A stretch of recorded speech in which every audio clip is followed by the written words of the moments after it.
After spending over 800 hours in Claude Code, I've discovered ways to actually make this thing work for me, not against me, especially at times when I need to move fast as a solo developer. Whether you're churning through tickets at a corporate tech job or attempting to vibe code your next 10K a month app, if Claude has ever felt dumb to you at times, then it's likely you're just missing critical parts of the setup. In this video, I'll walk you through my private workflows, essential resources, and teach you the 6 core features that most developers are unaware of in Claude Code. So by the end, you'll be shipping faster with Claude instead of wasting time fighting it. Before we dive into the advanced workflows and hidden tricks, let's make sure we quickly cover the foundations. These 3 features have saved me hours of repeating myself to Claude every single session. When I first started using Claude Code, I found myself repeating same instructions over and over again. The easy solution is to make use of Claude's memory feature. Press the hash key to quickly add some instruction snippets to Claude's memory. You can decide whether you want to apply these instructions locally to the project or globally across all Claude sessions, and you will see these instructions get saved to the claude.md file, so if you ever change your mind, you can easily edit or remove them. I also found myself typing the same prompts to perform small, repetitive tasks like creating a new API endpoint that correctly includes my custom middleware with error handling and type interfaces, or running the TypeScript linter command and fixing all errors around the codebase. This led me to build my own library of custom commands that I can easily call with a few keystrokes. To create your first command, just add a new commands directory within your Claude folder, and then write out your command in a markdown file. And as your command library grows, you can sort them into subdirectories to keep them organized and easier to find. You can also make commands accept arguments. This is what allows commands to be more flexible and reusable in different scenarios. So just be conscious of what you are prompting to Claude over and over again. Then slowly build up your own command library as you go. I've also used this GitHub repo, which has a bunch of useful commands that I use every day for building.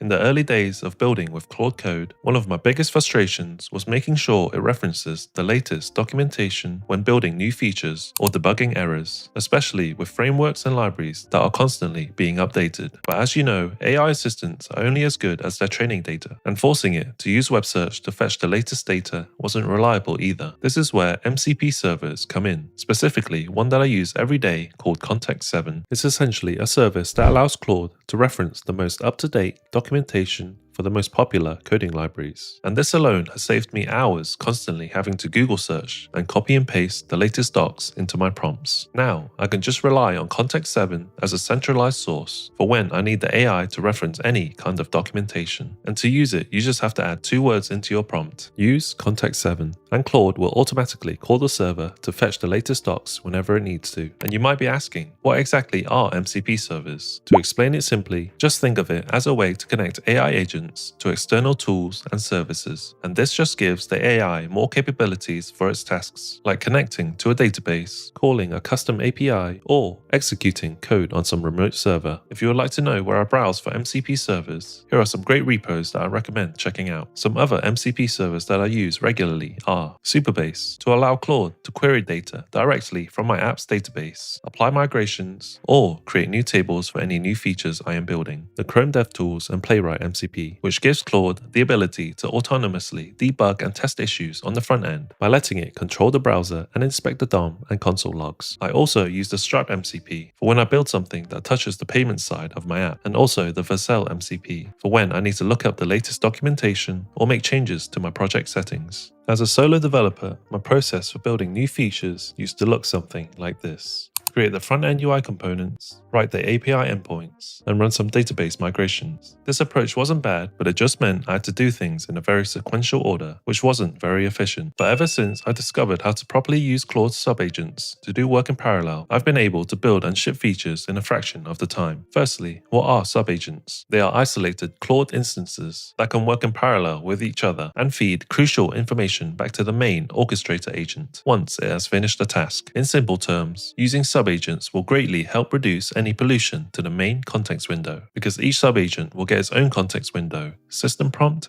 and tool use permissions. So they are great for offloading smaller and more specific tasks. But what I see people doing with subagents is they assign them to act as specific roles, like a front-end developer, a UI UX designer, or a product manager. And I can tell you, I spent a good couple of hours trying to work with agents this way, and the results were pretty bad compared to just using Claude Code with no agent-specific instructions. Personally, I don't think subagents are at a point yet where you can assign them specific roles and rely on them to brainstorm and work autonomously. like a real human would. But that's okay. They still save me a lot of time and effort on tasks it's actually good at. What has worked really well for me is to define subagents for tasks, not roles, like cleaning up and optimizing the code it's just written, generating documentation, or gathering research data from the web. For example, one of the subagents I use regularly is this one that reviews the UI UX of my app. It connects to the Playwright MCP server and inspects the UI components of my web app in the browser, and it gives feedback based on the design and usability of the UI components. I think this is the best way to make use of subagents, because it handles work that would have previously taken up precious context tokens from the main agent, and it just helps to maintain a high quality of the overall output. To create a subagent, use the /agents command, select create a new agent, choose project or personal, select generate with Claude, then describe the subagent's task in natural language. Customize the tool use permissions, and then save. And to invoke a subagent, just use natural language or the @ symbol to directly call the subagent within your prompt. Now that I've told you all about /commands, subagents, and MCP servers, you might be put off by the thought of having to set up all these tools manually for your own projects. Well, luckily, Anthropic recently released a new feature called plugins, which allows users to bundle up their setups into a single package. So you can literally clone a Claude power user's entire workflow with a single command. And if you're curious about my personal setup, I've published my own plugin marketplace, which you can add by running this command. From there, just pick and choose which plugins you would like to install. Feel free to add only what you need.